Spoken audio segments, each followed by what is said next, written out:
权志龙给你点过赞，真的假的呀？你被你偶像点过赞啊？我的一条视频，权志龙就给我点赞了。他是全网粉丝超过80万的天才音乐人，一个不走寻常路的10岁小男孩。他让做了12年 AI 音乐教育的我开始重新思考热爱的力量。恭喜他，其实就是一个马上要上5年级的公立小学的小朋友的状态。他可能业余时间呢，大部分在玩音乐，弹钢琴、打架子鼓、玩吉他，自己编曲，还有一些稀奇古怪的小乐器。所以大家怎么评价他？评价他肯定还是天赋嘛。帮那个我是机灵姐2000多万粉丝吧，他的第一首歌叫《哇塞女孩》，就是恭喜写的。然后这次是湖南日报的30周年的一个宣传曲。还记得恭喜第一次上舞台，6岁的时候上湖南卫视小年夜春晚，当时是负责弹电吉他的人，是我第一次拿电吉他上台。当时何炅叔叔是不是还夸奖你了？当时我不认识他。然后他说我下来我自己都觉得要疯狂了，他说。会不会偶尔有一些负面的声音啊？负面肯定也有的，会说这孩子肯定不上学，或者说这个家里肯定很有钱之类的。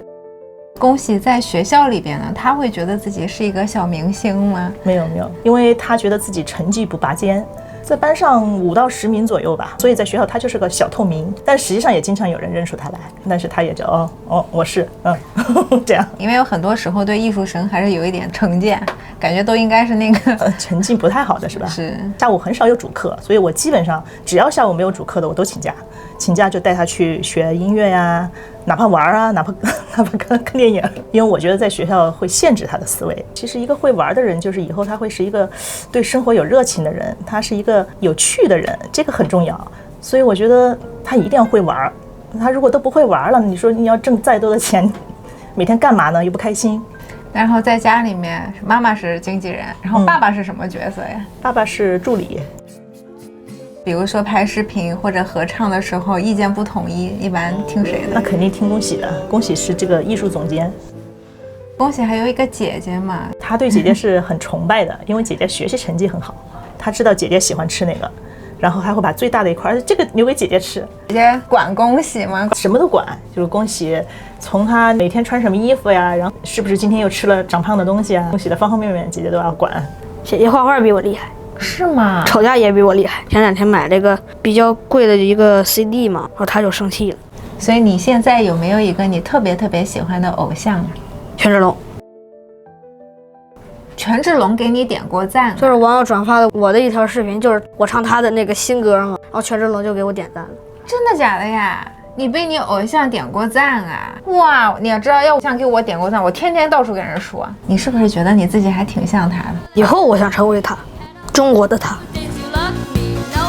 是你睡觉的时候，你说你都不抱一个小玩偶，你抱的是什么呀 ？CD， 权志龙的、贾斯汀比伯的、Big Bang 的。他其实也在换，前段时间是比伯。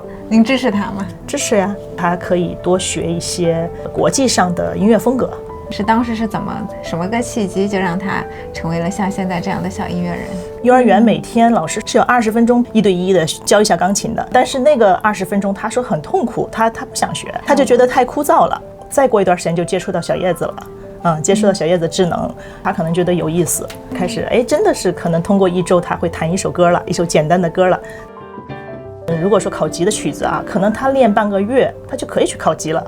我知道恭喜是前几年有1年集中参加了很多钢琴比赛，然后我在家里也看到拿了很多的奖。他没有大赛经验，钢琴在这种大赛的评委的眼中是一个什么程度？有1年就报了20多个大赛。